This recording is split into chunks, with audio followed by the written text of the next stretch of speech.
Jangkrik, Mas. Kowe lek gak seneng rasa ngono, rasa ngelokne. Lah ngelokne sapa? Lha ki mau, pentol asli karat dijane karepmu piye? Lek, aku iki promosi.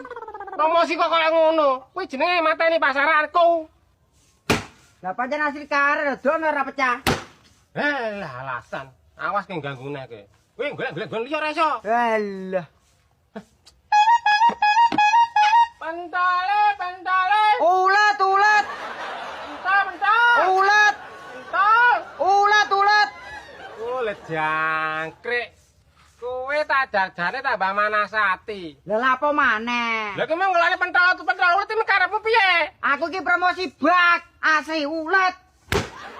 Lah ndangane kono tak dadang bakal gemblong ngrusu bakal pentol tok ngene kono.